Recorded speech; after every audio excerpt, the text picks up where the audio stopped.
Graph যখন আমরা আঁকি তখন দেখি যে সেই গ্রাফটা এইরকম দেখতে হয়, আর কোনো কোনো সময় সেই গ্রাফটাতে একটা জায়গা এরকম অফ হয়ে যায়, বা ফাংশনের গ্রাফটা যেন ঠিক ওই পয়েন্টটাতে একটু ছিঁড়ে গেছে বা ডিসকানেক্টেড হয়ে গেছে। এই ক্ষেত্রে আমরা বলি যে ফাংশনটা ওই পয়েন্টে আনডিফাইন্ড। কিন্তু যদি লিমিটের কথা জিজ্ঞেস করো, যেমন limit x tends to 2 fx কী হবে, তাহলে সেটার কিন্তু আমাদের কাছে একটা অ্যান্সার থাকে। এইখানটায় ফাংশনটা গায়েব হয়ে গেলেও ফাংশনটা এই দিকে যাওয়ার সময় ঠিক কোন ভ্যালুর দিকে যাচ্ছিল সেটা হয়তো 1.5 হতে যাচ্ছিল, এখান থেকে ভ্যালুটা বেড়ে এইখান বরাবর হয়তো 2 হয়েছিল, তারপরে আবার নেমে হয়তো 1.5-এর দিকে যাচ্ছিল ভ্যালুটা। সেইভাবেই আমরা বলতে পারি যে লিমিট x টেন্স টু 2 fxটা হয়ে যাবে 1.5। এই ব্যাপারটা হচ্ছে অনেকটা, ধরো তুমি কিনতে গেছো এগরোল, তোমাকে রাস্তায় কেউ জিজ্ঞেস করলো যে তুমি কোথায় যাচ্ছ, তুমি বললে এগরোল কিনতে, কিন্তু গিয়ে দেখলে এগরোলের দোকানটা বন্ধ। কিন্তু তাতে কি তোমাকে যখন জিজ্ঞেস করা হয়েছিল যে তুমি কোথায় যাচ্ছ, তুমি বললে এগরোল কিনতে, সেই উত্তরটা কি মিথ্যে হয়ে গেল? না, তুমি যাচ্ছিলে এগরোল কিনতে। হ্যাঁ, তুমি গিয়ে পাওনি সেটা আলাদা বিষয়, সেটা তো তার প্রশ্ন ছিল না, তুমি কোথায় যাচ্ছ সেটা তার প্রশ্ন ছিল। তাহলে সেটার উত্তর কিন্তু আমরা এখান থেকে পেয়ে যাব। তাতে লিমিটের কিছু যায় আসবে না যদি ফাংশনটা আনডিফাইন্ড হয়েও থাকে। কিন্তু যেটা সমস্যা হয় এখানে, যে ফাংশনটার একটা কন্টিনিউইটি ব্রেক হয়ে যায়। এই যে কন্টিনিউইটি, এইটাই হচ্ছে আমাদের আজকের চ্যাপ্টার, এবং এটাই আমরা শিখব যে এই ফাংশনের কন্টিনিউইটি কিভাবে ব্রেক হতে পারে, আর সেটা আমরা অঙ্কের মাধ্যমে কিভাবে প্রুফ করতে পারবো যে এইখানে এই ফাংশনটার কন্টিনিউইটি ব্রেক হচ্ছে, কিখানে এই ফাংশনটার কন্টিনিউইটি ব্রেক হয়নি। দেখে নিই। কন্টিনিউইটি ব্রেক হয় 3 রকমভাবে, এই 3টে কেস আমরা দেখে নেব। কেস 1 হচ্ছে সব থেকে সিম্পল কেস, মানে একটা ফাংশনের গ্রাফ যাচ্ছিল, দিয়ে দুম করে কোনো একটা পয়েন্টে সেটাতে একটা গ্যাপ চলে এলো, তাহলে ওইখানে ওর কন্টিনিউইটি ব্রেক হয়ে গেল। এই ক্ষেত্রে কি হয়, fxটা ওই পয়েন্টে, ধরা যাক এই পয়েন্টের ভ্যালুটা হচ্ছে 2, তাহলে f2তে ফাংশনটা আনডিফাইন্ড হয়ে যায়। কিন্তু লিমিট যেটা, limit x tends to 2 fx যেটা, সেটার একটা ভ্যালু আমরা খুঁজে পেতে পারি। y বরাবর দেখলে যে ফাংশনটা কোন দিকে যাচ্ছে আমরা সেটার একটা ভ্যালু কিছু একটা পাবো। ঠিক আছে, এইটা হচ্ছে একটা কেস যেখানে ফাংশনটা সিম্পলি একটা পয়েন্টে আনডিফাইন্ড হয়ে গিয়ে কন্টিনিউইটিটা ব্রেক হয়ে যায়। কেস 2তে কি হয়, কেস 2 এর ব্যাপারটা একটু মজার। এখানেও কিন্তু ফাংশন যাচ্ছিল এবং কোনো একটা পয়েন্টে গিয়ে ফাংশনটা তারটা ছিঁড়ে গেছে। এবারে ধরো আমি যে এক্সাম্পলটা বলছিলাম, যে ধরো তুমি এগরোল কিনতে গেলে, কেউ রাস্তায় জিজ্ঞেস করলো কোথায় যাচ্ছ, তুমি বললে এগরোল কিনতে যাচ্ছি, গিয়ে এগরোল পেলে না, দেখলে দোকানটা উঠে গেছে। আচ্ছা, এক্ষেত্রে লিমিটের ভ্যালুটা একই থাকলো, যে তুমি কোথায় যাচ্ছ না আমি এগরোল কিনতে যাচ্ছি, সেটার উত্তর একই থাকছে। এইবারে কিন্তু ওইখানে ওই পয়েন্টে গিয়ে তুমি দেখলে যে এগরোলের দোকানটা নেই, অর্থাৎ কিনা ওখানে একটা গ্যাপ। এই গ্যাপটাকে মেটানোর জন্য, মানে ফাংশন তো একটা মেশিনের মতো কাজ করে, তো মেশিনটা চলছে ঠিক এই পয়েন্টটায় এসে হয়তো 1, 2 সবেতে কাজ করছে, ঠিক 3তে এসে মেশিনটা গোলমাল করছে।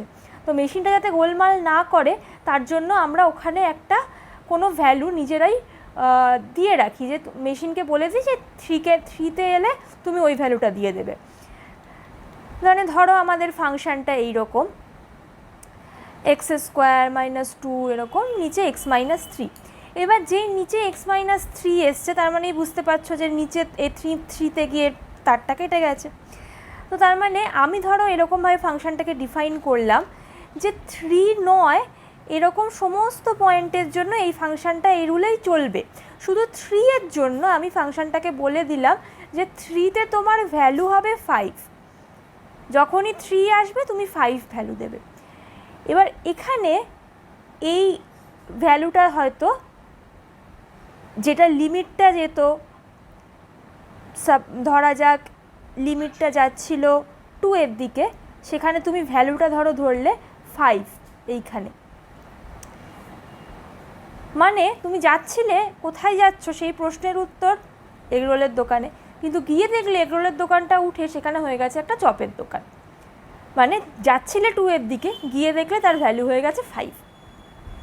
ঠিক আছে, তাহলে এক্ষেত্রে কি হয়, এফএক্স আনডিফাইন্ড হয় না, এফএক্সের একটা ভ্যালু আমরা জোর করে বসিয়ে দিই, কিন্তু সেটা লিমিট এক্স টেন্স টু, এইখানে আবার আমি এখানে এফএক্স লিখেছি, এক্স না লিখে আমি এখানে যেহেতু এটা 3তে হয়ে যাচ্ছে, তো F3-র একটা ভ্যালু আমরা জানি, F3 আনডিফাইন্ড নয়, কিন্তু লিমিট এক্স টেন্স টু 3fx-এর যে ভ্যালুটা সেটার সাথে সমান নয়, মানে লিমিটটা যেখানে যাচ্ছে ফাংশানটা তার থেকে সম্পূর্ণ অন্য একটা জায়গায় আছে। এইটা হচ্ছে আরেক ধরনের কন্টিনিউইটি ব্রেক।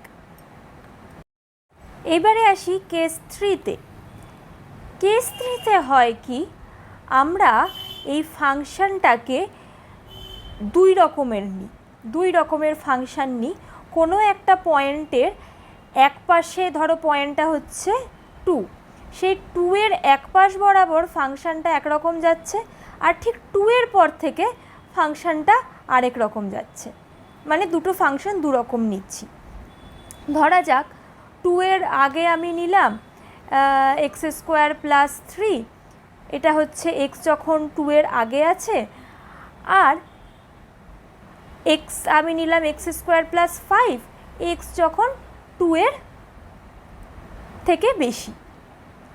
এক্ষেত্রে কি হচ্ছে, দুটো ফাংশানই যেহেতু দুই রকম, তখন হতেই পারে যে এই ফাংশানটার মুখটা যেখানে শেষ হলো, এই ফাংশানটা আরেকটা জায়গা থেকে শুরু হলো। এখানে 2 বসালে যে ভ্যালু আসবে সেটা এখানে 2 বসালে যে ভ্যালু আসবে তার থেকে তো অবভিয়াসলি আলাদা হবে। ঠিক আছে, এইভাবে ডিসকানেক্টেড হয়ে যাওয়াটাও এক ধরনের কন্টিনিউইটি ব্রেক। এক্ষেত্রে কি হয়, এই যে এই লেফট সাইড দিয়ে ফাংশানটা যেদিকে গেছে সেটাকে আমরা বলি ওর লেফট লিমিট, বা আমরা লিখি x টেন্স টু 2 - fx,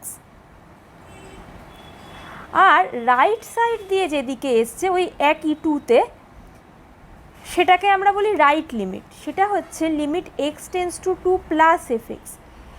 এই লেফট লিমিট আর রাইট লিমিট দুটো দুই জায়গায় চলে যায়, একটা ওপরে একটা একটু নিচে এরকম হয়ে গেছে, দুজনে ইকুয়াল নয়। এইভাবেও এক ধরনের কন্টিনিউইটি ব্রেক হয়। আমরা এতক্ষণ শিখলাম কন্টিনিউইটি কিভাবে ব্রেক হয়। এবারে শিখব কোন কোন ক্ষেত্রে কন্টিনিউইটি ব্রেক হয় না। তার সবথেকে সিম্পল এক্সাম্পল হলো যখন ফাংশনটার মধ্যে কোনো আনডিফাইন্ড কিছু থাকে না,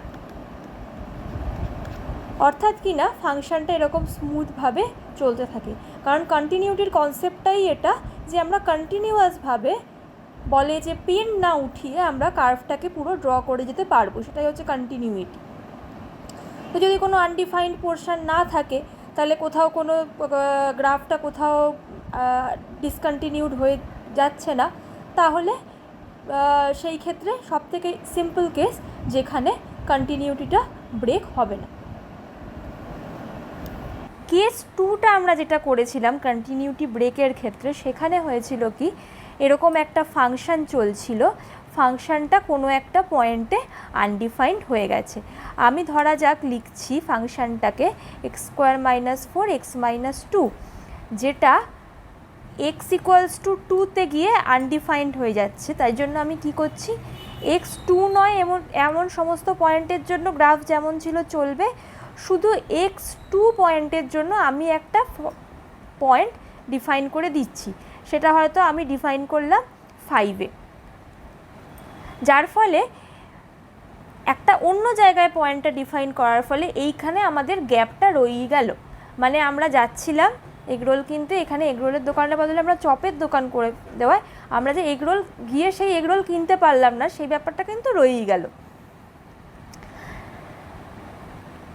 এইবারে যদি আমরা সেই ব্যাপারটা বুঝে আমরা যদি এমনভাবেই পয়েন্টটাকে বসাই যাতে সেটা আমাদেরকে গ্যাপটাকে ফিল করতে সাহায্য করে, তাহলে মানে আমরা যদি ঠিক 4 বসাই তাহলে এইখানে পয়েন্টটা আসবে এবং এই গ্যাপটাকে ফুলফিল করে দেবে, যার ফলে এটার কন্টিনিউটিটা বজায় থাকবে। কারণ এই ফাংশনটা যদি আমরা এইভাবে তৈরি করি তাহলে limit x tends two 2f(x) যেদিকে যাচ্ছে আর f(x)-এর f2 এর ভ্যালুটা যেটা আমরা দিয়েছি তারা সেম, যার মানে কন্টিনিউটিটা ব্রেক না হয়েই লাইনটা সোজা চলে যেতে পারলো। ঠিক আছে, এটা একটা কেস যেখানে কন্টিনিউটি ব্রেক হতে গিয়েও আমরা ঠিকঠাক ভ্যালু বসানোর কারণে এটা ব্রেক হবে না। ঠিক আছে, কেস 3-তে আমরা একটা ফাংশানের মধ্যেই 2 রকম ফাংশন নিয়েছিলাম। তাতে কি হয়েছিল, একটা ফাংশন একদিকে শেষ হয়েছিল আর অন্য একটা পয়েন্ট থেকে পরের ফাংশনটা স্টার্ট হয়েছিল, যার ফলে আমাদের একটা কন্টিনিউটি ব্রেক হয়েছিল। এইবারে আমরা যদি এমনভাবে দুটো ফাংশন নিই, ধরা যাক আমি নিলাম 2x + 1 2 এর আগে থেকে।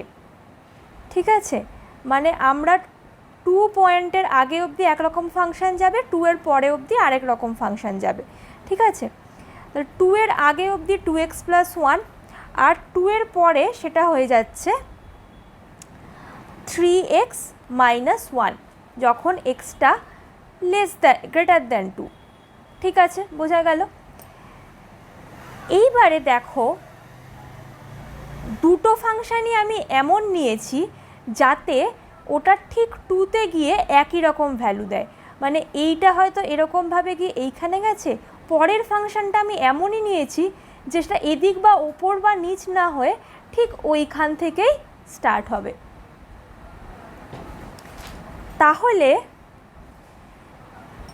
সেক্ষেত্রে কি হবে, limit x tends to 2 - f(x) মানে আমাদের লেফট লিমিট যেটা, আর limit x tends to 2 + f(x) অর্থাৎ আমাদের রাইট লিমিট যেটা, দুজনেই এক। ঠিক আছে, এই রকম ক্ষেত্রে আমরা দুটো আলাদা আলাদা ফাংশন নেওয়া সত্ত্বেও এমনভাবে যদি নিই যাতে দুটো ফাংশন একই পয়েন্টে শুরু হয় এবং শেষ হয়, তাহলে আমাদের কন্টিনিউটি ব্রেক হওয়ার হাত থেকে আমরা আমাদের ফাংশনটাকে বাঁচিয়ে নিতে পারব। তাহলে এই হচ্ছে আরেকটা কেস যেখানে আমাদের ফাংশনের কন্টিনিউটি ব্রেক হয় না। তাহলে আজকের ভিডিওতে আমরা শিখে নিলাম কন্টিনিউটির কনসেপ্ট, কন্টিনিউটি কখন ব্রেক হয় কখন হয় না ইত্যাদি। নেক্সট ভিডিওতে আমরা শিখব কিভাবে আমরা অঙ্কের মাধ্যমে কন্টিনিউটিটা প্রুফ করব, কন্টিনিউটি থাকছে কখন, ব্রেক হচ্ছে কখন, এইটাকে প্রুফ করব। ঠিক আছে, আজকের ভিডিও এই অবধি। Bye bye.